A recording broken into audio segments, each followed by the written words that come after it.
થોડું ઘસાતા કે જ્યારે સંબંધ પાછળ છે ને થોડું ઘસાય જ્યારે જે તે સમયે અમે ઘસાણા તો ત્યાંથી અમને ઓપોર્ચ્યુનિટી બહુ વી હાવ એક્સપ્લોર્ડ 15 કન્ટ્રીઝ જે ચેટ જીપીટી એ ના પાડે છે કે ભાઈ તમારે 15 કન્ટ્રીઝ ના કરાય જેમ મને પહેલા ના પાડતા હતા હવે ચેટ જીપીટી ના પાડે છે તમે હમણાં 2 વર્ડ કીધા ક્વિક ડિસિઝન અને ક્વિક રિઝલ્ટ હવે તમારી વાત સાચી છે ક્વિક રિઝલ્ટ માટે ના દોડવું જોઈએ પણ ક્વિક ડિસિઝન લેવા જોઈએ જે બહુ લેક છે આ જનરેશનમાં ક્વિક ડિસિઝન લેતા જ નથી એટલે આપણને મને તો ક્યારેક એવું લાગે કે આ પાસે 2-3 હજાર વર્ષ હશે શું જીવવા માટે 92 કન્ટ્રીમાંથી 190 કન્ટ્રીઝ ઇન્ડિયાથી ફાર્માસ્યુટિકલ પ્રોડક્ટ્સ ઇમ્પોર્ટ કરે છે. શું વાત છે.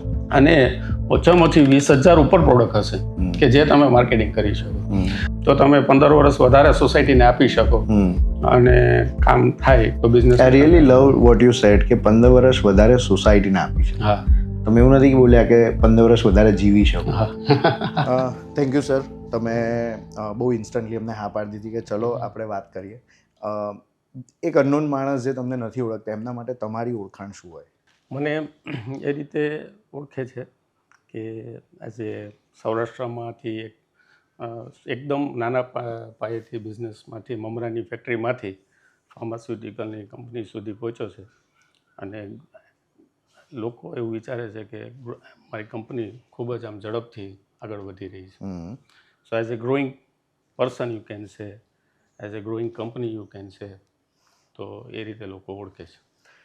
કયા ગામમાંથી આવો છો ને એ ગામનું ધંધા પરનું કેટલું ઇમ્પોર્ટન્સ છે ને એ ગામથી અમદાવાદ સુધીની સફરની શરૂઆત ક્યાંથી થઈ?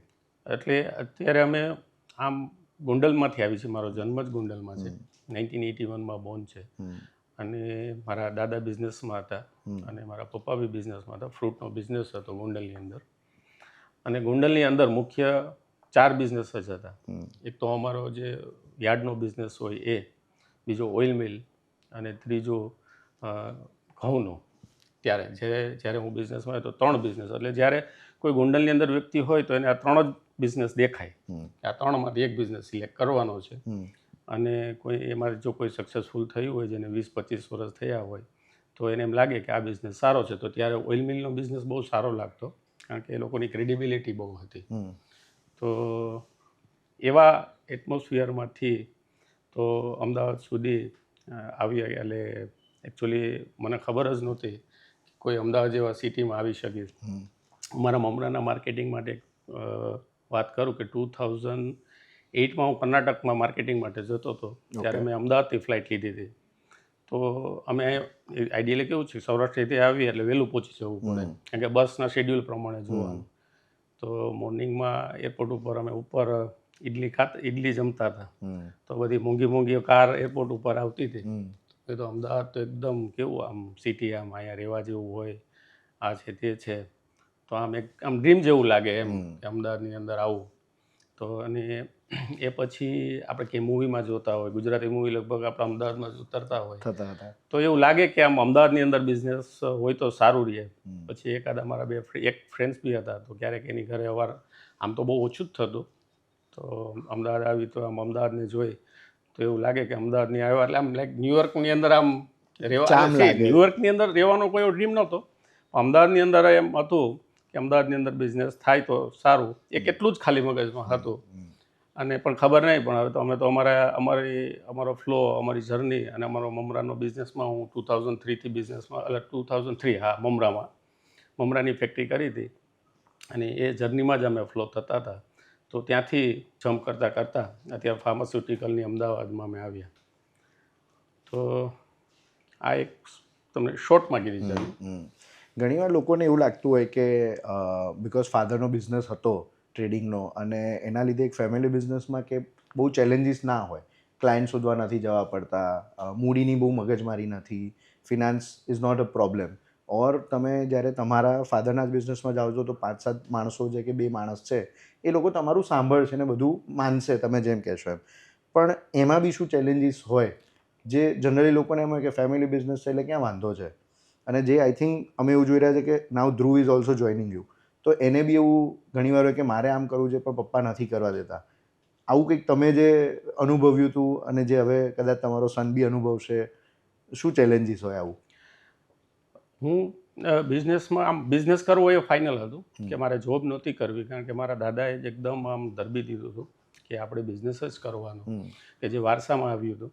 અને 2001માં મેં સ્ટડી કરતાં મેં બિઝનેસમાં હું મારા પેરેન્ટ્સના બિઝનેસમાં હું જોઈન થઈ ગયો હતો.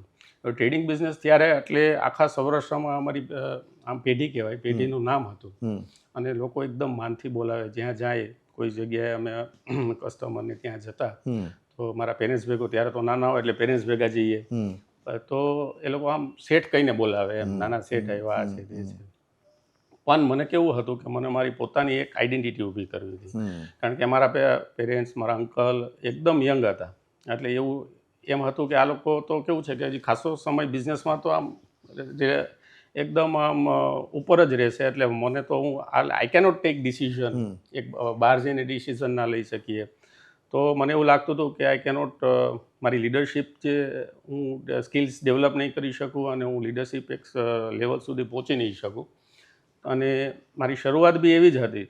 અને જ્યારે હું જોઈન થયો એટલે લોકોનું અમારું જે ટ્રેનિંગ હોય છે એકદમ બહુ લો લેવલથી જ હોય, જેમ કે પહેલાં કોઈ ત્યારે શું પેઢી હોય એટલે કેવું હોય કે ફૂટફોલ બહુ હોય, તો કોઈ ચા કહેવા જવાનું, કે રિસિપ્ટ પૈસા ગણવાના, રિસિપ્ટ પાડવાની, તો ત્યાંથી બિઝનેસ શરૂ કરેલો એમ. પછી નાના મોટું આમ એકાઉન્ટ્સનું કાંઈ લખવાનું, આ તે, તો એ શરૂઆત હતી. પણ એમ ડ્રીમ હતું કે I want to be leader, I want to build something. તો એવું એક મગજમાં હતું. ચેલેન્જ હોય છે, કારણ કે જ્યારે તમારે ન્યૂ જનરેશન એબ્ઝોર્બ કરવી, એબ્ઝોર્બ થવું, જો એના ડ્રીમ્સ ના હોય તો એ લોકો એમાં ને એમાં ખોવાઈ જાય, પેઢીમાં જ ખોવાઈ જાય. કારણ કે જ્યારે પેઢી હોય ત્યારે કેવું હોય કે ભાઈઓ હોય, બીજી બધી ટીમના મેમ્બર્સ હોય, તો એમાં એનું જે સ્કિલ ને એ બધું બહાર નથી આવતું, ઢંકાઈ જાય. હા, ઢકાઈ જાય. અને બીજું એક આપણે વારે આપણે સાંભળતા હોય છે ભમરીનો ને ઈયળનું, કે જેને ચેલેન્જ ના, જો તોડીને બહાર ના નીકળે તો એ પતંગિયું ના બને.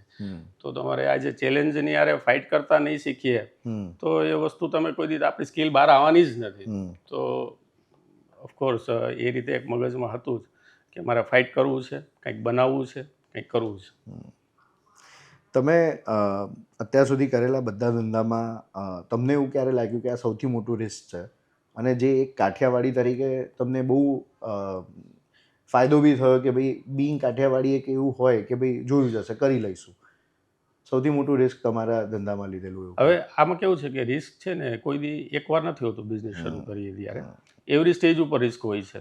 જ્યારે મેં પેલું યુપીની અંદર આખો એક એવું હોય કે આજે અમારા કાર કેરિયર હોય ને એમાં અમે મમરા ભરીએ, એટલે 800 બેગ આવે મમરાની. એટલે જે તે સમય ત્યારે 2 લાખ રૂપિયાની થતી હતી, 2004 કે 5ની વાત કરું. તો ત્યારે ફર્સ્ટ ટાઈમ મોકલ્યું ને, તો ત્યારે બાયરે ત્યાં મમરા પહોંચ્યા ને એટલે એને કમ્પ્લેન કરી કે આ મમરા મારે નહીં ચાલે, તમે લઈ જાઓ. હવે એકચ્યુઅલી ગુજરાત બહાર જ મેં પહેલી વાર બિઝનેસ કરેલો. ગુજરાતમાં હજી તો હું શીખતો હતો, તો ત્યારે બી રિસ્ક લાગતું હતું કે હવે આ મમરાનું ક્યાં લઈ જઈશ અને 2 લાખ રૂપિયાની નુકસાની આવશે. જ્યારે એક્સપોર્ટ કર્યું પહેલી વાર 2015ની અંદર સ્ટાર્ટ કર્યું, ત્યારે પહેલી વાર મગ મંગાવ્યા ને, તો ત્યારે બી એક ફ્રોડ અમારા 2 કન્ટેનર લઈ ગયું. તો ત્યારે બી રિસ્ક લાગ્યું હતું કે હવે આ પૈસા કઈ રીતે રિકવર કરીશ. સોસાયટીનું પિયર પ્રેશર બી બહુ હોય.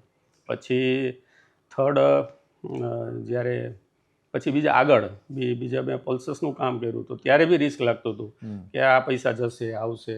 એટલે હવે હા, ફાર્માસ્યુટિકલ અત્યારે બી અમે ઇન્વેસ્ટ કરતા હોય, કોઈ બીજા કન્ટ્રીમાં જતા હોય, કંપની ઓપન કરતા હોય, તો ત્યારે મિનિમમ બેડ એક્સપેન્સીસ બહુ લાગતા હોય, ત્યારે બી રિસ્ક લાગતું હોય. એટલે કેવું છે કે જો એન્ટરપ્રેન્યોર થાવ તો રિસ્ક આરે જીવતા જ શીખી જવું પડે. અને રિસ્કને એકદમ તમારું રૂટીન લાઈફમાં જ એને વણી લેવું પડે. અને રિસ્ક નહીં ગણવાનું, પણ ઇટ્સ એ ચેલેન્જ, અને એને કઈ રીતે સોલ્વ કરવું. એટલે હવે જ્યારે રોજ ઉઠું ને ત્યારે એક જ વિચાર કરું કે આજે 2 ચેલેન્જ કયા હશે, અને જો ના હોય તો મને એમ થાય કે આજ કેમ દિવસ ખાલી ગયો. એટલે ધેર શુડ બી 2 આમ every day 2 challenges should be there for an entrepreneur. જો તમારા પાસે ચેલેન્જ, હવે તમે એને ચેલેન્જ કહો કે હું એને ચેલેન્જ કહું છું, લોકો એને પ્રોબ્લેમ કહે, કોઈ એમ કે આ મગજમારી છે. પછી બિંગ એન એન્ટરપ્રેન્યોર તમારે આ જોઈએ જ છે. સનફાર્માવાળાએ હમણાં એકવાર કરી તો એને એવું જ કીધું કે અમે ખાલી આ કંપની નથી લીધી, અમારે પીપલને બી, કેટલા પીપલને બી અમે બાય કર્યા છે કે એને ચેન્જ કર્યો, આ લોકોના માઇન્ડસેટને અમારા કલ્ચરમાં ઢાળવાના. હવે આપણે એક માણસ બી આવતો હોય તો એને આપણા કલ્ચરમાં એબ્ઝોર્બ કરવામાં બહુ આમ દમ આવી જાય. તો હવે જ્યારે આજે એટલા મોટા છે તો એને હજારો કે લાખો માણસોને એના કલ્ચરમાં સેટ કરવાના, તો એ મોટું ચેલેન્જ હોય છે. એટલે જેમ તમે મોટા થાવ તો એમ મોટા ચેલેન્જીસ વધતા જાય. તો ચેલેન્જીસ સારે જીવતા એન્ટરપ્રિનરને એક એનું એનો ગુણ જ છે એમ સમજવાનો ને એ ગુણને આરે જીવતા જ શીખવાનું. દીપ મમરાનું અત્યારનું ડેઇલી પ્રોડક્શન કેટલું હશે? ડેઇલી અત્યારે અમારું 10 ટનનું છે અને વાર્ષિક અમારું 18 કરોડનું અત્યારે સેલ્સ છે. અને જે આખા ભારતમાં અને આઉટ ઓફ ઇન્ડિયા બી જાય છે? હા, એટલે અમારા એક સિલેક્ટેડ માર્કેટ છે, જેમ કે બેંગ્લોર છે, એટલે કર્ણાટકમાં છે, બેંગ્લોર છે, પછી હૈદરાબાદ છે, અને ગુજરાતમાં બી અમારા જે આઈડેન્ટિફાઈડ વેન્ડર્સ છે ત્યાં અમારું જાય છે. સો મમરાથી હેલ્થકેર અને ફાર્મા ઇન્ડસ્ટ્રીમાં ક્યાંથી જમ્પ આવ્યો? હવે જ્યારે મેં મમરાનું કર્યું ત્યારે એવું તો કોઈ આપણને ખબર જ નહોતી કે હું આમાંથી લાઈફ ટાઈમ માટે કોઈ બીજા બિઝનેસમાં હું જઈ શકીશ. કારણ કે ચેલેન્જ શું હતો કે ગોંડલની અંદર આપણે વસ્તુ શીખવી ક્યાંથી? કારણ કે કોઈ ગાઈડ, કોઈ મેન્ટર નહોતા, કોઈ શીખડાવવાળું નહોતું કે કેવી રીતે બીજા બિઝનેસમાં જવાય કે શું કરાય. પહેલાં તો બિઝનેસ કરવાની જ ખબર નહોતી. જો કે આમ હું કહીએ ને તો અમે મમરાનું કરતા, પણ ખાલી કેવું લેવું વેચવું, that is not a business. ખરેખર બિઝનેસની વ્યાખ્યા આપણને ડિટેલમાં ખબર જ નથી કે બિઝનેસ કઈ રીતે હોય. બિઝનેસમાં ખાલી લોકો શું કરે કે એક બિલ્ડિંગ બનાવી દીધી, પછી અંદર મશીનરી નાખી દીધી અને રોજ સવારે ઓફિસે જવા માંડ્યા, એટલે એને એમ લાગે કે હવે આપણું બિઝનેસ થઈ ગયો. બિઝનેસ એમ નથી હોતું. બિઝનેસ શું છે કે એને સેલ્સ કઈ રીતે કરવાનું, માર્કેટિંગ કઈ રીતે કરવાનું, પછી એકાઉન્ટ્સ કઈ રીતે કરવાનું, અને ફાઇનાન્સ કઈ રીતે કરવાનું. હવે એકાઉન્ટ્સ ને ફાઇનાન્સ એ બી જુદી વસ્તુ છે, કારણ કે ફાઇનાન્શિયલ ડિસિઝન જુદા થાય. એકાઉન્ટ્સ વાળો તો ખાલી ડેટા એન્ટ્રી કરતો હોય, તો એ વસ્તુ શીખવાની. પછી પ્રોડક્શનમાં શીખવાનું, ઓપરેશનલ શીખવાનું, ક્વોલિટી શું છે, રો મટીરિયલ સિલેક્શન શું છે, SOP શું છે. એટલે આવા ઘણા બધા ફેક્ટર્સથી આપણે એને શીખવું પડે. જે ગોંડલમાં અમને કોઈ એવું નોલેજનો કોઈ સોર્સ જ નહોતો. બીજું કે જે આજુબાજુ જે સરાઉન્ડિંગ્સમાં હતા એને બી એટલો નોલેજ નહોતો. ખાલી બિઝનેસની વ્યાખ્યા કેવી હોય છે, આવ્યું ગયું. હવે આવ્યું ગયું એમાં જે વચમાં જોતા હોય ને એટલા વાપરે. પછી આપણને એમ લાગે કે હવે આમાંથી મારો આટલો, પછી આપણે એક કન્ઝર્વેટિવ એપ્રોચ હોય છે. Of course this is A good thing કે જ્યારે આવ્યું ગયું, પણ આપણો કન્ઝર્વેટિવ એપ્રોચને લઈને આપણે બચી જતા હોય છે કે કોઈ નુકસાનમાં નથી આવતા. ચાલ્યા કરે છે. હા, કન્ઝર્વેટિવ એપ્રોચ એટલે કે આપણે 100 રૂપિયા વાપરવાનો કે 10 જ વાપરો, એટલે કન્ઝર્વેટિવ એપ્રોચ આવી જાય છે. પણ ખરેખર તમારી પાસે ઘણીવાર 100 રૂપિયા હોય છે વાપરવાના, પણ આપણે વાપરતા નથી હોતા. તો પણ સારું, કારણ કે તમને ખબર નથી ને, આપણી પાસે ફિગર નથી કે અમારે કેટલા વાપરવાના છે, એમાંથી વૈધા કેટલા છે, કેટલું રિસ્ક લેવાનું છે, એ ખબર નથી. જેમ કે અમારી પાસે 2009માં મમરામાં બી ઓપોર્ચ્યુનિટી હતી, ફંડ્સ બી અમારી પાસે એક્સ્ટ્રા ફંડ પડ્યા રહેતા હતા, પણ વી couldn't use that fund in a proper way. પણ 15માં શું થયું કે થોડું માર્કેટ અમારે શિફ્ટ થયું, કારણ કે ઇટ્સ એ વોલ્યુમેટ્રિક પ્રોડક્ટ, એટલે લોજિસ્ટિકના બહુ ચેલેન્જ હતા. તો બાવડાથી બીજા અમુક અહીંયા અમદાવાદ પાસે બાવડામાં આપણે બીજી ફેક્ટરીઓ થઈ હતી, તો લોજિસ્ટિક ચેલેન્જને લઈને અમારા માર્કેટ અમુક કટ ડાઉન થઈ ગયા. તો એવું હતું કે હવે કયો બિઝનેસ, હવે આમાં શું કરશું, એમાં હાઉ કુડ બી સર્વાઈવ એમ. અને મને ફ્યુચર દેખાતું નહોતું બહુ. અને એક કેવું છે કે અંદર આગ બહુ હતી કે કંઈ કરવું છે. તો આમ એકદમ આમ ડુંગણામણ જ થયા કરે એમ કે how could we I will come out of that. તો 15માં વી બિલીવ ઇન BAPS ને મનસ્વામી મહારાજ મારા ગુરુ, ને અમે બધું પૂછીને જ કરતા હોય છે. તો અમે એમના આશીર્વાદ લેવા ગયા કે ભાઈ આમાં બાપા કંઈ શું કરવું કંઈ સમજાતું નથી. તો મને જ એમને કીધું કે તને કંઈ બીજું કંઈ ધ્યાનમાં આવે? મેં કીધું આવું ઇમ્પોર્ટ એક્સપોર્ટનું છે, સ્પાઇસીસનો બિઝનેસ છે, એવું કર્યું તો કે હા એ ફિલ્ડ સારી છે, તું એમાં જા.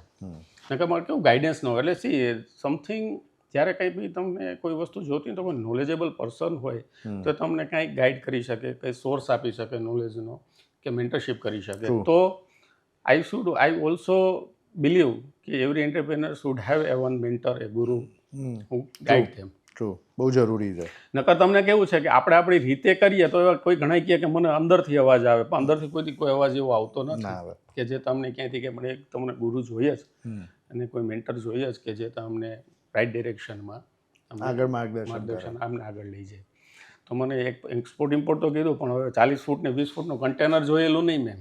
હવે મોકલીશું શું, કરશું શું? હા, પછી તો 20 ફૂટ 40 ફૂટે જોયું નહીં ને પ્રોડક્ટ કાંઈ નહીં. મમરા તો કાંઈ એક્સપોર્ટ થાય નહીં એટલા બધા, બહુ વાયા બહુ ઓછા થાય. પછી કરવું શું, એટલે એકદમ ક્વેશ્ચન હતો એમ. અને જ્યારે છે ને આપણે કોઈ એક્સપોર્ટ ઇમ્પોર્ટનું કરે ને એટલે પહેલાં કેન્યા જ સીધો ઉતરે નાઇરોબી. અને એમાંથી કેવું છે કે 100માંથી એકાદો કોઈ બિઝનેસ કરતો છે, 99 તો ખાલી ફરીને આવી જાય, ટ્રેડ કર્યા કરે ત્યાં જઈને. એવું બહુ થતું જ નથી, પાછા જ આવી જાય છે ફરીને. અને જાય ત્યારે તો બહુ એક્સાઇટમેન્ટ હોય એટલે આપણે કેવું છે કે જ્યારે કોઈ બી નવું વસ્તુ આપણે કમિટ કરીએ ને ત્યારે એક્સાઇટમેન્ટ બહુ હોય, પછી જેવું આપણે કમિટ કરીને ચાલુ કરીએ ને ચેલેન્જીસ આવવાના ચાલુ થાય. ટ્રુ. જ્યારે ચેલેન્જીસ આવે ને એટલે આપણે શું કરીએ કે એને છોડી દઈએ કે હવે આઈ કેનોટ ફાઇટ. એ કરતાં ને આપણો કમ્ફર્ટ ઝોન એક હોય જ છે, આપણો જે ઓલરેડી જે એસ્ટાબ્લિશ બિઝનેસ હોય ને એટલે આપણે પાછા એમાં જતા રહીએ. ટ્રુ.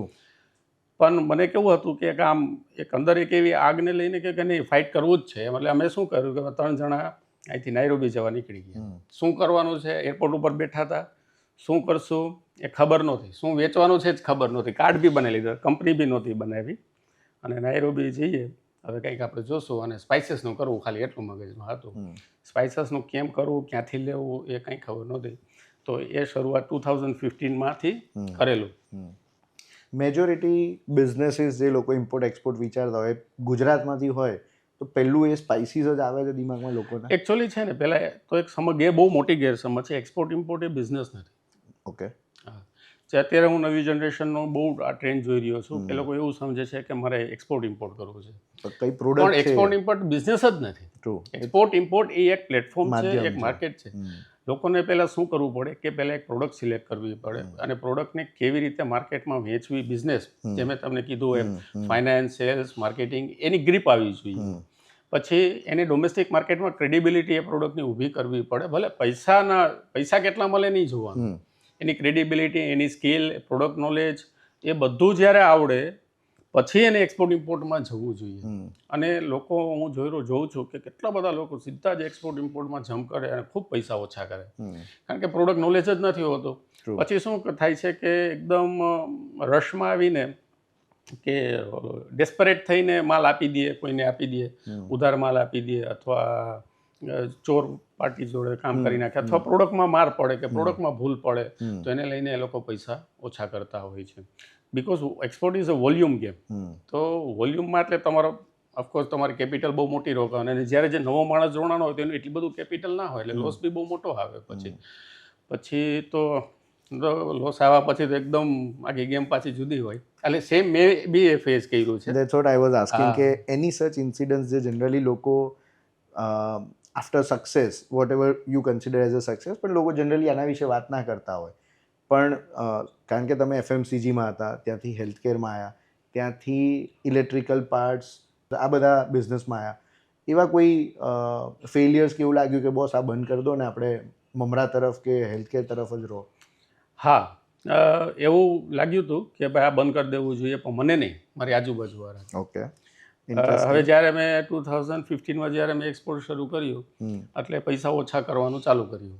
સેમ બધા જે કરે છે મેં બી એટલે કર્યું હતું, અને મને બી હવે ખબર પડી. પછી તો હું માર્કેટમાં એટલે આપણને ખબર પડે કે ભાઈ આ ભાઈ ઓછા કર્યા, આ કાજુમાં 2 કરોડ ઓછા કર્યા, કોઈ 1 કરોડ ઓછા કર્યા, કોઈ 50 લાખ ઓછા કર્યા, કોઈ સોલ્ટ મીઠું વેચીને ઓછા કર્યા. મીઠું વેચીને ઓછા થાય, મીઠાની કિંમત કેટલી હોય તો બી એટલા ઓછા થાય.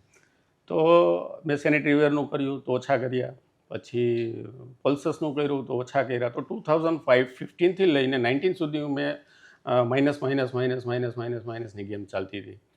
તો 2016 ને 17માં મારા પેરેન્ટ્સે એવું કીધું કે હવે તારે આમાં મને નથી લાગતું કે તું આટલા બધા બહુ રિસ્ક લેસ, તો પૈસા ઓછા તારે બંધ કરી દેવું જોઈએ. મારા એકદમ ક્લોઝ ફ્રેન્ડ ને મારા એક અંકલ છે, સિનિયર સર્જન છે, એને બી કીધું કે I don't think you have a luck in this. મારો ફ્રેન્ડ એક છે, એ બી ઇમ્પોર્ટ એક્સપોર્ટ થોડું કરતો હતો, તો એને બી એવું લાગ્યું કે હવે તારા બંધ કરી દેવું જોઈએ. બધાને છે, પણ અને આટલા ચેલેન્જ તો અમને બી નથી આવ્યા. એટલા ચેલેન્જીસ તને આવી રહ્યા છે કે જે એકદમ સેટબેક તરફ લઈ જાય એવા, અને દે ડોન્ટ સી ધ ફ્યુચર.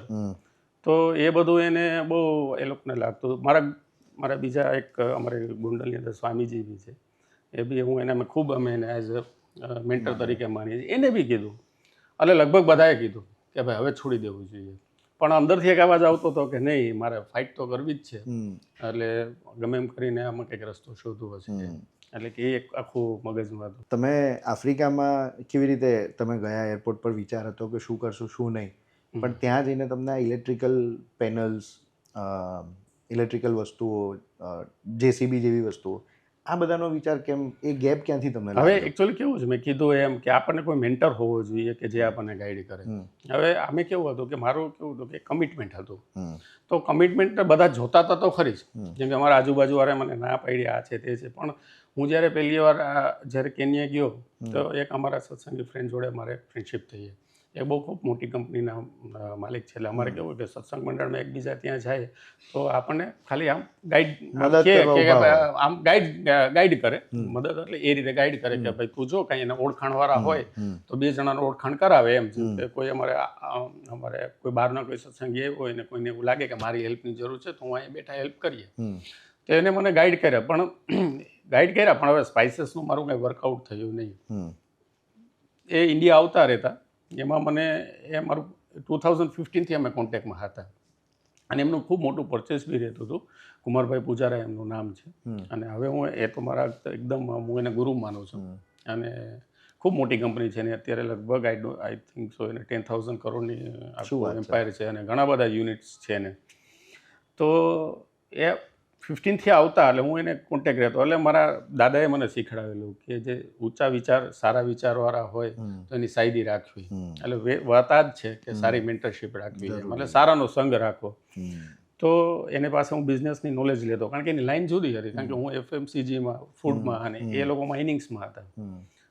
પછી 15થી એને 19માં એ સુધી એને મને આમ સ્ટડી આમ એકબીજા આપણે જાણતા હોય આ છે, આના કમિટમેન્ટ કેટલા છે, બિઝનેસ એનાલિસિસ કેવું છે, આ છે તે છે, એ બધું જોતા. તો 19માં અમે ફ્રી જ હતા કારણ કે કંપની તો ચાલતી જ નહોતી. તો એને જ મને કીધું કે અમારું થોડું પરચેસ હોય છે તો તું સ્ટાર્ટ કર તો આપણે એમાંથી તો કારણ કે અમે તું ફ્રી છો તો અમારું થોડું ચાલુ થાય, કામ થાય. એટલે આમ એકચ્યુઅલી મારું અમે જે કમિટમેન્ટ રાખીને અમે બેઠા હતા આમ એકદમ મારું જે એમાં આગળથી કે કંઈ કરવું છે તો એમાં લઈને મને આ ઓપોર્ચ્યુનિટી મળી. જાણીતામાં પણ પહેલાં જાણીતા થયા, જાણીતામાંથી મને ઓપોર્ચ્યુનિટી મળી. એટલે બિઝનેસનું તો કેવું છે એવું જ છે કે આપણે જે મીડિયમ સ્કેલ કે સ્મોલ સ્કેલમાં કેવું હોય કે પહેલાં તમારે કનેક્શન જ બિલ્ડ થતા હોય છે અને કનેક્શન પછી બિઝનેસ આવતો હોય છે, એ 3rd સ્ટેજ છે. એટલે પહેલાં કેવું થયું કે મારે કનેક્શન જ બિલ્ડ થયું અને કનેક્શન પછી જ મારો બિઝનેસ આવ્યો, કારણ કે કનેક્શનથી જ ટ્રસ્ટ બિલ્ડ થાય. હવે જ્યારે બીજા કેવું હોય છે કે આપણે જાય ને માલ વેચો, લેવું છે કે નહીં લેવું છે કે નહીં, એમાં બિઝનેસ નથી થતો. એટલે કનેક્શન એ બહુ ખૂબ જ ઇમ્પોર્ટન્ટ છે. ઘણા બધા લોકોને છે ને ઘણી બધી ઇન્ડસ્ટ્રી, ડાઈઝ હોય, કેમિકલ, ટેક્સટાઇલ છે, આ બધાને આફ્રિકન માર્કેટ બહુ કોમ્પ્લેક્સ લાગતું હોય કે ભાઈ એક તો લેંગ્વેજ બેરિયર બહુ મોટો છે, કારણ કે એવું નથી કે બધા ફટાક દઈને ઇંગ્લિશ બોલવા લાગશે. અલગ અલગ પ્રાંતમાં બી આફ્રિકામાં અલગ અલગ લેંગ્વેજીસ છે અને માઇનિંગથી લઈને એન્જિનિયરિંગવાળી વસ્તુઓને વેચતા તમને એવું લાગ્યું કે ભાઈ ઓકે આ સ્ટેજ અમે પાસ કરી દીધો, આ અચીવ થશે નહીં થાય, બિકોઝ આફ્રિકા જનરલી લોકોને કોમ્પ્લેક્સ લાગતું હોય છે. તો what is your view in Africa? એટલે હવે કેવું છે કે જ્યારે આપણે ચાલતા શીખી જઈએ ને પછી સાયકલ ચલાવવી કોમ્પ્લેક્સ જ લાગતી હોય છે, કાર ચલાવવી એ કોમ્પ્લેક્સ લાગે કારણ કે આપણે મનમાં વિચારવું બહુ પડે કે કયો ગેર પાડવો, કયો ક્લચ દબાવીશ, બ્રેક દબાવીશ. એટલે આ કોઈ બી વસ્તુ આપણને જ્યાર સુધી આવડતી ન હોય ત્યાં સુધી કોમ્પ્લેક્સ જ લાગતી હોય. એટલે જ્યારે પહેલાં તો કેવું છે કે બેસીને આપણે જે એન્ટરપ્રેન્યોરનો વિચાર કરવો પડે કે ખરેખર મારે અત્યારે શું વસ્તુ નથી આવડતી. તમે જે લેંગ્વેજ બેરિયર કહો છો તો અમારે અત્યારે 3 કન્ટ્રી એવા છે જેમાં ફ્રેન્ચ, સ્પેનિશ અને રશિયન, ત્રણેય વસ્તુઓ અમને નડે છે, ચેલેન્જ છે અમારા માટે. તો રશિયન માટે અત્યારે અમારા એક નવા અમારી ભાઈ જોઈન થયા છે અમારી કંપનીમાં, એને રશિયન આવડે છે. સ્પેનિશ હું પોતે શીખું છું અને ફ્રેન્ચ અમારે બીજા એક ભાઈને આવડે છે. તો હવે આ રસ્તો કાઢવો પડે એઝ એ એન્ટરપ્રેન્યોર તરીકે. પેલો એક કેમ કે તમે લેંગ્વેજનું બેરિયર કીધું, તો બેરિયર તો રહેવાના છે. જો બેરિયર ના હોય તો એમાં બિઝનેસમાં કાંઈ તમને રેવન્યુ મળવાનું નથી, પ્રોફિટ મળવાનો નથી એટલો. કારણ કે હવે હું અમદાવાદમાં જ અહીંયા વેચું આ બીજી શેરીમાં તો ત્યાં 100 જણા વેન્ડર્સ હશે, 100 જણા એને વેચવાવાળા હશે. જ્યારે તમે એવા કન્ટ્રીમાં જાઓ કે જ્યાં વેચવાવાળા ઓછા હોય, વેન્ડર્સ એ લોકો પાસે સપ્લાયર ઓછા હોય તો જ તમને એમાંથી કાંઈ રેવન્યુ મળવાનું, કાંઈક બિઝનેસ મળવાનું. પણ એ કેવું છે કે ચેલેન્જીસને આપણે જે બેરિયર્સને આઈડેન્ટિફાઈ કરવા પડે કે અત્યારે અમારા બિઝનેસને શું બેરિયર છે, એ બેરિયરને હું કેવી રીતે એને મારા ઓછામાં ઓછા નુકસાન કે ઓછામાં ઓછા ખર્ચ સાથે હું એ બેરિયરને તોડી શકીશ અને કેટલા ટાઈમની અંદર તોડી શકીશ અને આટલા ટાઈમ માટે મને આટલો એક્સપેન્સ લાગશે એ કેલ્ક્યુલેશન કરીને એમાં ઊંડા ઉતરે તો એ બેરિયર નીકળી જ જાય. છી આ કેવું છે કે અત્યારે મારે કે ને કે હિમાલયમાં જવું હોય તો આપણે નથી બધા આપણે સાંભળતા ટ્રેકિંગ, હું નથી ગયેલો પણ એવું સાંભળેલું કે આપણે ટ્રેકિંગમાં જવું તો કેટલું બધું સ્ટડી કરવું પડે કારણ કે એ હાર્ડ છે ચડવું. તો આપણે કેવું મેન્ટલ બધા કેલ્ક્યુલેશન કરવા પડે, બધા ઓબ્ઝર્વેશન કરવા પડે, એવી ટીમ આપણે ઊભી કરવી પડે. જ્યાં જ્યાં જેમ કે હું કોમ્પિટન્ટ ના હોય, મને બધી વસ્તુ છે, હું કે બધી લેંગ્વેજ નથી શીખી શકું, તો મેં રશિયન જેને આવડતું તો એને લઈ લીધા. તો જ્યાં હવે તમારી પાસે જો બાઇંગ કેપેસિટી હોય અથવા બિલ્ડ કરવાની કેપેસિટી હોય, તો એ રીતે તમે એક એક બેરિયરને તમારે આઈડેન્ટિફાઈ કરી અને તોડી એક એક સ્ટેપ તમારે ચડતું જવું પડે. તો બિઝનેસ બહુ સારો છે. આઈ સે કે domestic is a volume game, પણ પ્રોફિટ માર્જિન બહુ ઓછું. જ્યારે એક્સપોર્ટમાં વોલ્યુમ બી સારું છે, બિઝનેસ બી સારા છે, પ્રોફિટ માર્જિન બી સારા છે, અને કંપનીઓ બહુ સારું કરી રહી છે જે એક્સપોર્ટમાં સારું કરી રહી છે. પણ કેવું છે, ધીરજથી અને એક કેલ્ક્યુલેશનથી આગળ વધવું જોઈએ. તમને ક્યારે એવું થયું તમે જે વાત કરી એમાં મને વચ્ચે એક યાદ આવે છે કે સર્ટન મૂળભૂત સિદ્ધાંતો તમને જે ગોંડલમાં બાળપણમાં કે ફાધરના બિઝનેસમાં શીખ્યા હો, એ હજી બી ક્યાંક ને ક્યાંક કામ લાગી રહ્યા છે? આજે જ મારે સવારે મારા ડેડી જોડે ચર્ચા થઈ કે મારા દાદા વખતથી જ કેવું હતું કે અમે થોડુંક ઘસાતા, કે જ્યારે સંબંધ પાછળ છે ને થોડુંક ઘસાય, તો જ્યારે જે તે સમયે અમે ઘસાણા, તો ત્યાંથી અમને ઓપોર્ચ્યુનિટી બહુ. કારણ કે લોકોને કેવું છે કે કોઈ આપણને મળે ને તો કે મારે આની પાસે લઈ લેવું છે, ફાયદો લઈ લેવો છે, મારે કંઈક જોઈએ છે, મારા પર લેવું છે. પણ અમે કેવું કહે છે કે અમારા વારસામાં અમે હવે એ ઇમ્બાઇબ કર્યું છે કે કોઈ મળે તો આપણે શું દેવું છે એવો વિચાર કરીએ કે હું શું કરી શકું એના માટે, હું કઈ રીતે ઘસાઈ શકું એટલે ઘણી રીતે ઘસાઈ શકવાનું હોય કે ભાઈ આપણે. અને પછી એવી અપેક્ષા સાથે નહીં કે મને આનાથી પાછું કાંઈ રિવર્ટ બેક આવશે કે નહીં, પણ આપણે કેવું છે કે સોસાયટી રિવર્ટ બેક આપી જ દે છે. તમે જો ઘસાવ તો તમે સોસાયટી મળશે, ઘસાવ તો સોસાયટી રિવર્ટ બેક આપી દે. કોઈ વ્યક્તિ માટે ઘસાવ તો વ્યક્તિ આપી જ દેતા હોય છે, અને ના આપે તો વી નેવર હેવ એક્સપેક્ટેશન. અને તો જો ના કર્યું તો એક સેવા જ થઈને, આપણે ઘણીવાર આપણે સેવાના વિચાર કરતા હોય તો એક સેવાનું કામ જ થઈ ગયું. તો એ સિદ્ધાંત અમે આજે જ વિચાર કર્યો, અને અમે મારા સન ધ્રુવમાં બી એ જ દ્રઢ કરાવી રહ્યા છે કે ઘસાતા શીખવાનું. જો ઘસાશે તો ઓટોમેટિક એ થશે. આઈ થિંક મોટું એક ઓર્ગેનાઇઝેશન છે, એ લોકોનું મેઇન સૂત્ર બી એવું છે કે ગીવર્સ ગેન, કે ભાઈ જે માણસ આપે છે ને એ મેળવે તો છે જ. અને વિચ આઈ થિંક 2014-15માં હું એ ઓર્ગેનાઇઝેશનમાં જોડાયેલો, ત્યારે મને એવું લાગતું હતું કે યાર આપવામાં કેવી રીતે તમે મેળવશો, પણ આફ્ટર કપલ ઓફ યર્સ 2017-18 લોકો સાથે મળતા ગયા આમ તેમ, અને ક્યાંક એવું પેલું શીખેલા હતા કે ભાઈ જેને હેલ્પની જરૂર છે એને હેલ્પ કરો પહેલાં. તો ત્યારે એવું લાગતું હતું કે ભાઈ ક્યાંક ને ક્યાંક કર્મ પાછા આવી રહ્યા છે, અને that's wear then I connected કે હા યાર આ ગીવર્સ ગેઇન છે ને એ લેખે લાગે છે ખરું. Okay, great. પોસ્ટ કોવિડ શું થયું કે જેના લીધે તમને એવું લાગ્યું કે હવે આ ફાર્માસ્યુટિકલ બિઝનેસમાં બી ઝંપલાવો આમાં ફાયદો છે જ? હવે જેમ વાત કરીએ એમ કે અમે શું હતું કે સત્સંગમાં અમારા વિચારો છે ને આમ બહુ એકદમ ચોખ્ખા, અને આમ ઊંચા વિચારો ઊંચા થઈ જાય છે. પૈસે ટકે કે નહીં, એમ like not luxury wise. True. તો જ્યારે અમે 2020માં રેન્ટ માટે ઘર શોધતા હતા, તો અમે એવી સોસાયટી પસંદ કરી, અને એનું રેન્ટ હતું 42,000. હવે જ્યારે ગોંડલમાંથી તમે આવો ને એટલે 42,000 એક બહુ મોટી અમાઉન્ટ લાગે, કારણ કે હવે અમદાવાદમાં તો સિટી પ્રમાણે રેન્ટ હોય. હવે અહીંયા 25,000 ને 20,000 ને 15,000માં બી મળતા હતા રેન્ટ. પણ મેં કીધું કે નહીં, કે જે રહેવું તો એકદમ સારી જગ્યામાં, કે જેથી કરીને સારા લોકોનો સંગ થાય. એ બહુ એક આમ મારા થોટ્સ હતો, અને મને બીજા ઓપ્શન્સ બી હતા કે અહીંયા રહે, પણ મને એકદમ આમ હવા ઉજાસ લાઇટ એકદમ આમ બહુ પ્રોપર લાગ્યું. કારણ કે જે એક વિચારોનો જે સિંચન થયું અમારા સત્સંગથી, તો એ અમે આ સિક્સોમ કરીને હતું ત્યાં એ અમે ઘર સિલેક્ટ કર્યું. અને ત્યારે ગોંડલમાં ત્યારે ઘણા કહેતા બી ખરા કે આ લોકોની ઇન્કમ કેટલી 42,000, પણ એટલી બધી ઇન્કમ નહોતી. પણ કેવું કે ભલે એમાં એ ઇન્વેસ્ટમેન્ટ હોય છે, પણ આપણે એવું કેવું સમજીએ કે ખર્ચો છે. કારણ કે કાલે સવારે તમારા કિડ્સ બી જ્યાં રેઝ થતા હોય એ આજુબાજુના નેબર સાથે જ તમારા મોટા થવાના હોય. તો ત્યાં મારા ફ્રેન્ડ્સ હતા. હવે એ વિશાલભાઈ કરીને, તો એને એ ફાર્માસ્યુટિકલના બિઝનેસમાં 2010થી છે. અગેન એક રિલેશન કામ લાગે. હા, એટલે એ ખાસા સમયથી બિઝનેસમાં અને એમ એક્ટિવ. પછી હવે એ કેવું છે કે કોઈ બી નેબર હોય તો એ બી જોવે ને કે આ લોકો કેવા છે, આ છે, તે છે. તો ધીમે ધીમે અમારા કનેક્શન બિલ્ડ થયા, અને ખૂબ એને ભાવ થયો મારા પ્રત્યે. પછી એને એવું મને કીધું કે તમે ફાર્મામાં આવી જાઓ. મેં કહ્યું ભાઈ મને ફાર્માનું નોલેજ નથી, અને મને આમ પાસ્ટ એક્સપિરિયન્સ તો હતો કે સારું ક્યાંયથી નોલેજ લેવું એ એક બહુ અઘરી વસ્તુ છે. તો પણ એને કીધું કે ના, હું સપોર્ટ કરીશ, તમે આવી જાઓ, તમને ગાઈડ કરીશ. તો ત્યાંથી અમે એ ડિસિઝન લઈ અને ફાર્માની અંદર 2021માં અમે જમ્પ કર્યું. કારણ કે તમે બહાર જાઓ છો, તમારી પાસે ટ્રાવેલ કરવાની કેપેબિલિટી છે, તમારી એપ્ટિટ્યૂડ છે, તો અમે એ રીતે પછી નક્કી કરી અને ફાર્મામાં જમ્પ કરી. ત્યારે ડિસાઇડેડ હતું કે ભાઈ હું ડોમેસ્ટિક નહીં રહું અને ઇન્ટરનેશનલ જ આપીશ ફાર્મા બી? હા, કારણ કે ડોમેસ્ટિક માર્કેટ છે ને ઓલરેડી એ બહુ સેચ્યુરેટેડ માર્કેટ છે અને પ્રોફિટ માર્જિન અહીંયા લેવા એના માટે તમારે બહુ મોટા ઇન્વેસ્ટમેન્ટ લઈ આવવા પડે. જ્યારે અમારે આજે અમારી કંપનીના લેવલ પ્રમાણે અથવા કોઈ બી કંપની સ્ટાર્ટિંગમાં એટલું સીધું મોટું ઇન્વેસ્ટમેન્ટ નાખે is not a viable way. અને જ્યારે એક્સપોર્ટ માર્કેટ આટલા બધા ખાલી પડ્યા છે તો પછી શું કામ અહીંયા ડોમેસ્ટિકમાં એટલે આમાં ખોટું ભરાવવું એમ.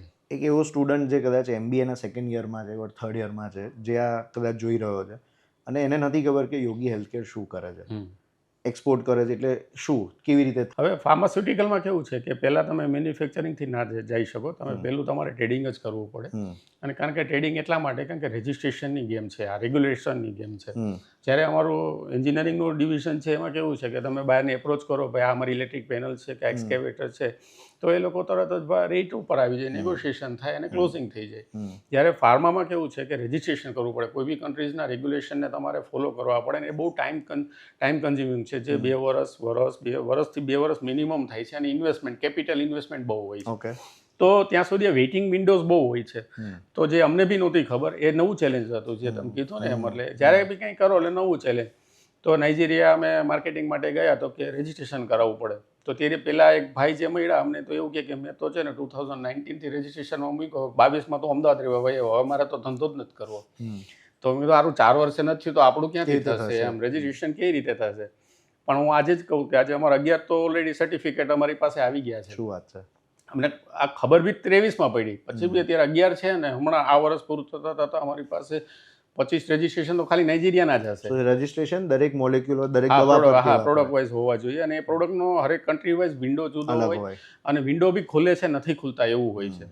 તો આ એક બેરિયરને બહુ અમે ક્લોઝલી અમે મોનિટર કર્યા. પછી જે તે માર્કેટમાં જઈએ ત્યાં મળીએ, ત્યાં ફરીએ, બધું એક ડેપ્થમાં કનેક્શન બિલ્ડ કરી અને બધું સમજ્યા અને હવે એમાંથી અમે ફાઇટ કરીને. આમાં ક્યાંક ને ક્યાંક જે તમે સ્ટાર્ટિંગમાં કીધું ને કે એક આગ હતી, એ આગ છે એવું અમને ફીલ થાય છે અત્યારે કે ના હજી બી ધારો કે બીજા નવા કન્ટ્રીઝમાં બી કરવું હોય તો એ ધગશ હોવી બહુ જરૂરી છે. જે ઘણાને પેલું ક્વિક ડિસિઝન અને ક્વિક રિઝલ્ટમાં માને છે કે ભાઈ હું આ ભણીને નીકળ્યો છું ને હવે હું આ જોબ કરીશ એટલે મને ફટાક દઈને રિઝલ્ટ મળશે. While working with your son, again is a Gen Z I think, અને working with the team what you have, અને તમે જે આટલા લોકોની ટીમ બનાવી, કલ્ચર બનાવ્યું, એમાં શું તમારો અનુભવ રહ્યો છે? તમે હમણાં 2 વર્ડ કીધા, ક્વિક ડિસિઝન અને ક્વિક રિઝલ્ટ. હવે તમારી વાત સાચી છે, ક્વિક રિઝલ્ટ માટે ના દોડવું જોઈએ પણ ક્વિક ડિસિઝન લેવા જોઈએ, જે બહુ લેક છે આ જનરેશનમાં. ક્વિક ડિસિઝન લેતા જ નથી. એટલે મને તો ક્યારેક એવું લાગે કે આની પાસે 2-3 હજાર વર્ષ હશે શું જીવવા માટે, જ્યારે મારે બધું જે કંઈ કરવાનું છે 10 વર્ષમાં કરવાનું છે અને આ બધા આટલા બધા વર્ષો કેમ લાગે એમ કે જે ડિસિઝનની સ્પીડ હોય એ પ્રમાણે એવું લાગે છે. ઓફકોર્સ હવે આ બધું કેવું છે કે 10માંથી 2 ડિસિઝન તમારા રોંગ પડે અને એ મોટા ના બી પડે છે. જે મારા ફ્રેન્ડ છે એનું બી એવું જ છે કે જે 10,000 કરોડની કંપની કરી તો એના બધા ડિસિઝન સાચા નથી પડતા. તો 2 ડિસિઝનમાં માર બી ખાતા હોય છે અને એને જ મને શીખવ્યું અને એનાથી જ અમારી સ્પીડ આવી છે ડિસિઝન લેવાની. તો ડિસિઝન તમારે સ્પીડ તો લઈ આવી જ પડે, જે આપણે ઇન્ડિયન માર્કેટને નવામાં બહુ સ્લો છે. જ્યારે રિઝલ્ટમાં પાછું ક્વિકમાં નથી જવાનું કે હું જલ્દી પૈસા કેવી રીતે લઈ આવું એમાં ના જવાનું, પણ decision surely you should take fast. તો એ બહુ મિસ થઈ છે, એ ગેપ બહુ છે. પછી બીજું કે અમે આખી અમારી ટીમને અમે શું કર્યું છે, આજ અમે અમારું કલ્ચર નાખી રહ્યા છે. એનેથી લઈને અમે 6 વેલ્યુઝ અમારા બનાવ્યા છે, જે 6 વેલ્યુઝ મારા દાદા બી જીવતા, મારા પપ્પા બી જીવતા અને અમે બી જીવીએ છીએ. હવે અમારી ટીમને બી અમે આ વેલ્યુઝ 6 નાખ્યા છે, જે અમારે રોજ અમારી ટીમ બધા ભેગા થાય અને 6 વેલ્યુઝ વિશે વાત કરે કે ભાઈ આ 6 વેલ્યુઝ આપણે કંપનીમાં 6 વેલ્યુઝ સાથે કામ કરવાનું છે. ઘણીવાર કેવું છે કે ઓનર સ્પીડમાં આપતો હોય છે પણ એકાઉન્ટન્ટ બહુ સ્લો જતો હોય, એ ના હોય તો માર્કેટ સેલ્સવાળો સ્લોમાં જતો હોય. તો હવે કેવું છે કે એક વેલ્યુઝની જ વાત થાય કે ભાઈ જો આપણું સ્પીડની વેલ્યુ છે તો સ્પીડમાં જવાબ આપો, સ્પીડમાં તમે પેમેન્ટ કરો તો સ્પીડમાં કરી દો. એટલે મીન્સ જેના ટાઈમલાઈન હોય, પછી એમાં લાસરિયા વેડા નહીં કામમાં, જે આપણી ભાષામાં કે સેલ્સવાળો છે તો એને જવાબ સ્પીડમાં દેવાનો. એટલે ક્યાંય બી સ્લો થતો હોય તો એક એન્જિન અમારું 6 વેલ્યુઝનું એન્જિન બનાવીને કે બધી બાજુ સ્પીડ, કમિટમેન્ટ, પછી ઓનરશિપ સાથે કામ કરવાનું, ડિગ્નિટી સાથે કામ કરવાનું, એ આખા અમારા એન્જિનથી વેલ્યુઝથી અમે રન કરાવી છે કંપનીને. આજના જમાનામાં આઈ થિંક લોકો અલગ વેલ્યુએશન ઉપર ભાગી રહ્યા છે કે કંપનીનો ધંધો અને એની અકાઉન્ટ શીટ પ્રોફિટ કે લોસમાં જે ખબર નથી પણ કંપનીની વેલ્યુએશનની ગેમમાં રમતા હોય છે. તમને ક્યારે એવો વિચાર આવ્યો કે હું દીપ મમરાને આ વેલ્યુએશન પર લઈ જાઉં અને આ કરું? મને છે ને એ વેલ્યુશનનો નથી વિચાર આવતો, મને લેગેસીનો વિચાર આવે છે કે whatever I have to build, કે મને એક લેગેસી જ બનાવી છે. હવે જ્યારે કોઈ તમે બાળકને મોટું કરો તો કોઈને થોડું આપી દઈએ, તો આઈ નેવર થોટ ઓફ કે મને તો એવો તો ઊંડી વિચાર નથી આવતો કોઈથી કોઈ રેટ કરીને કંપનીનો ભાવ બનાવી દેવી. કંપનીને ચલાવીને આપણા સિદ્ધાંતો પ્રમાણે કદાચ આપણે ન જરૂર હોય કંપની તો સેવા કરે સમાજ માટે, તો આપણે વેચી શું કામ દેવી? મતલબ મને આઈ ડોન્ટ થિંક સો. બીજું કે જે ઘણા બધા મહત્વાકાંક્ષી લોકો હોય જ છે, તો એવા લોકોને આઈડેન્ટિફાઈ કરીને કંપની ચલાવવા આપી શકાય, કદાચ ના જોતી હોય, તમારે ના ચલાવવી હોય તો. પણ I don't believe never in to sell or get a વેલ્યુથી શું કામ થાય? કારણ કે જે તમારે જરૂરિયાત આવશે હવે ના, અત્યારે તમે જુઓ તો મજૂરને આજે આમ એક લિવિંગ સ્ટાન્ડર્ડ તો ઊંચું થઈ જ ગયું છે કે એનું બેઝિક લિવિંગ સ્ટાન્ડર્ડથી તો લોકો ઊંચા જ આવી ગયા છે. ઓફકોર્સ જે મોટો વર્ગ છે, પણ ઓવરઓલ એક જે તમારું કમાણીનો સ્ત્રોત છે એ તમારી બેઝિક જરૂરિયાત તો પૂરી જ કરી દે છે. તો હવે આજે અમારે આટલો બિઝનેસ હોય તો અમારે જે બેઝિક જરૂરિયાત કરતાં તો અમે ઘણા ઊંચા જ છીએ, પણ કે હવે પછી કેવું કે એક વેલ્યુઝ માટે જીવવાનું, એક લેગેસી માટે જીવવાનું, એક લેગેસી બનાવવાની, એક એમ્પાયર બનાવવાનું, એ જ છે. આઈ થિંક ધંધો એક ખાલી એ શબ્દ નથી, એક આખી આ મેન્ટાલિટી છે. That's what is bin proven કે બોસ આખી એક સાયકલ છે, આ એક મેન્ટાલિટી છે કે બોસ મારે આના માટે કરવું છે, વિચ આઈ થિંક ધ નવી જનરેશનને આની સમજ અને અનુભવ છતાં બી હજી કદાચ વર્ષો લાગી જશે. જેમ તમે કીધું એમની પાસે કદાચ 200-300 વર્ષ છે કે 2000 વર્ષ છે, તો એમને સમજતા બી વાર લાગશે કે આ મેન્ટાલિટી અડેપ્ટ કેવી રીતે કરવી, કે જેનું વેલ્યુ ગિવિંગમાં છે, ના કે જસ્ટ એનું ટ્રાન્ઝેક્શન કરવામાં છે. તમને એવું શું લાગે છે કે કેમ ગુજરાતીઓ ધંધો કરવામાં આટલા બધા આગળ છે, કે રિસ્ક કેપેસિટી આટલી લઈ લે છે, કે કોઈકે કીધું તો એ પડેલો બોલ ઝીલી લે છે? કારણ કે આપણે છે ને ગુજરાતીમાં આપણે કોઈ બી કામ કરતા હોય ને એ આપણે એન્વાયરમેન્ટ આજુબાજુને જોઈને જ આપણે કરતા હોઈએ છીએ. જેમ કે મેં બિઝનેસ કર્યો તો મારા દાદાએ મારામાં નાખી દીધું કલ્ચરમાં, તો મારા પેરેન્ટ્સે નાખી દીધું, તો મેં મારા સનને બી નાખ્યું. તો આને આવું બધું કેવું છે કે આપણે ગુજરાતીઓમાં લગભગ મોસ્ટ ઓફ ફેમિલી બિઝનેસમાં માને, અને અમે છે ને અમારા એમ્પ્લોઈઝમાં બી કોઈને અમે ઇન્ટરવ્યૂ લઈએ ને અમારા HR, તો પહેલાં પૂછીએ બિઝનેસ કરે છે તો અમે એમ્પ્લોય ના નાખીએ, કારણ કે બિઝનેસ જ કરવાનો હોય. સી ઓફકોર્સ આઈ રિસ્પેક્ટ કે કોઈ એન્ટરપ્રિન્યોર થવાનું હોય એમ્પ્લોયમાંથી, તો આઈ ઓલ્સો ડુ રિસ્પેક્ટ કે ના સારું આગળ વધે તો પણ કેવું છે કે આપણું એક ગુજરાતીઓના કલ્ચરની અંદર જીનમાં જ નાખી દીધું છે કે આપણે રિસ્ક લેવાનું, બિઝનેસ કરવાનું, ઇન્ડિપેન્ડન્ટલી કામ કરવાનું. જ્યારે તમે કોઈ સાઉથમાંથી કેરાલાથી આવતું હશે ને તો એટલે કે ટીચર બનવાનું, ભણવાનું, એ ભણવાની જ વાતો કરશે. જ્યારે તમે કલકત્તામાં કોઈ બેંગાલીને લઈ આવશો ને તો એ આર્ટની વાત કરતા હોય, તો એ લોકોના કલ્ચરમાં જ આવી ગયું છે, એ જીનમાં જ અંદર જતું રહ્યું છે. ટોકિંગ અબાઉટ ચેલેન્જીસ અને ન્યૂ થિંગ કરવાની જે ધગશ જે હોય છે, વોટ્સ નેક્સ્ટ? તમારી નવી ઓપોર્ચ્યુનિટી, નવા ધંધા વિશે? હવે અત્યારે અમારું કેવું છે કે અમારું એક વિઝન બનાવ્યું છે, 10 yearsનું વિઝન બનાવ્યું છે કે 30+ કન્ટ્રીઝમાં અમારું પ્રેઝન્સ હોય 10 yearની અંદર. અને ઓલરેડી વી હાવ એક્સપ્લોર્ડ 15 કન્ટ્રીઝ. જે ChatGPT ના પાડે છે કે ભાઈ તમારે 15 કન્ટ્રીઝ ના કરાય, જેમ મને પહેલાં ના પાડતા હતા, હવે ChatGPT ના પાડે છે. તો હવે કેવું છે કે see that is the point where entrepreneur તમારે એઝ એ ડિફરન્સ થાય, કરવું પડે ત્યાં થાય કે તમારે હવે શું કરવાનું છે, તમારું રિસ્ક કેવું છે, રિસ્ક કેવી રીતે લેવાનું છે, એ ત્યાં જ ખબર પડે. તો હવે બીજું કે ફાર્મા માર્કેટ છે ને એટલું બધું વાઇડ માર્કેટ છે કે કદાચ મારે આઈ થિંક સો 10 જનરેશન બી આમાં જતી રહી, એટલું મોટું માર્કેટ છે. શું વાત કરો? સો આઈ ઓલ્સો એડવાઇસ કે ન્યૂ જનરેશનને કે પ્રોડક્ટ એવી સિલેક્ટ કરવી જોઈએ કે જેનું બહુ વાસ્ટ માર્કેટ હોય. વાસ્ટ માર્કેટ હોય ને એટલે એને ઓપોર્ચ્યુનિટીઝ બહુ મળે, એને ફાઇટ કરવાની જગ્યા બહુ મળે, એટલે ગુંગળામણ ના થાય.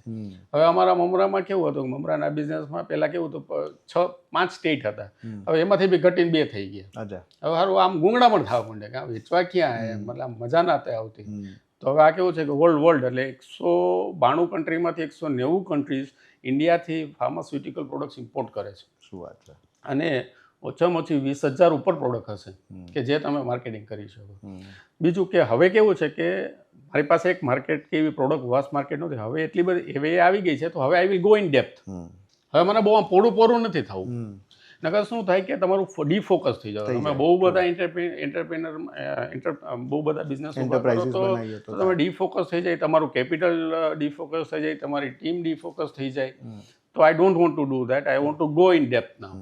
હવે બસ ઊંડું જ ઉતરવાનું છે.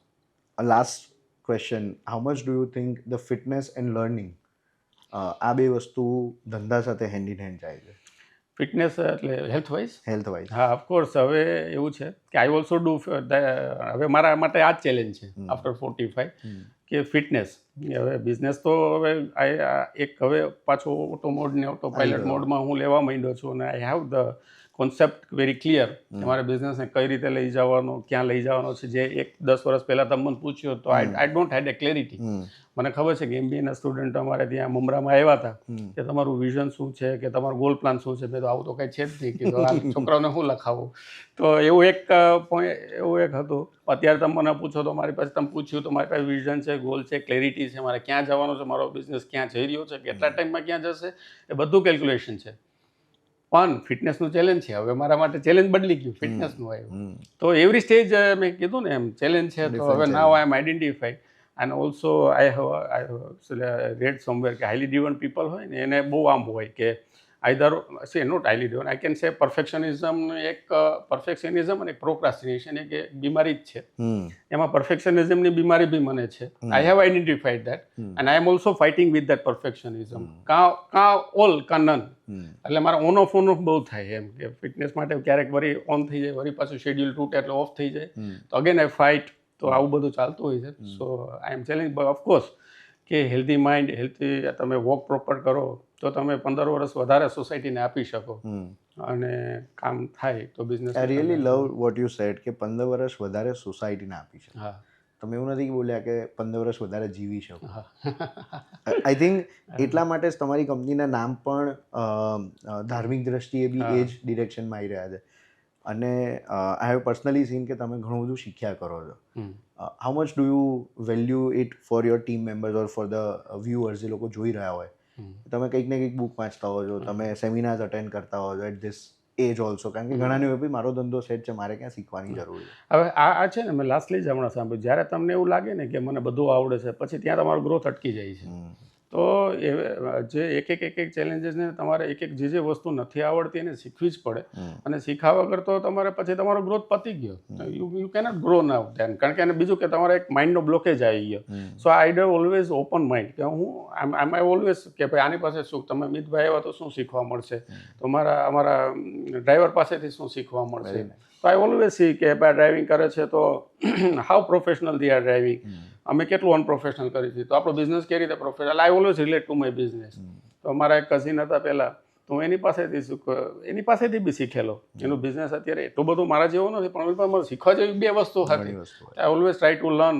અને લર્નિંગ મારું એક એપ્ટિટ્યૂડ છે. મને બહુ ગમે ભણવું જ પોતાને, મને આમ ગમે જુદી વસ્તુ જાણવી, ઊંડું ડેપ્થમાં જવું. અને it's my passion also, you can say. Someone who is not apt reader, એક એવી કોઈ બુક જેનાથી એની રીડિંગની જર્ની સ્ટાર્ટ કરી શકે, એવી કોઈ તમારી ફેવરિટ બુક જે ધંધાકીય રીતે એને ફ્યુચરમાં બહુ જ કામ લાગી છે? તો જે હેબિટ છે ને, એકચ્યુઅલી હેબિટ્સ જ આપણું ફ્યુચર બનાવતી હોય છે. પણ જેમ કે આપણે એક મગજમાં કેવું કે ડોપામાઇન લૂપ હોય છે, એટલે આપણે લૂપ પ્રમાણે જ કામ કરતા હોય કે 25 લૂપ તમારામાં સેટ થઈ ગયું હોય, 25 લૂપ મારાની અંદર સેટ થઈ ગયું, લૂપ પ્રમાણે જ કામ કરતા હોય.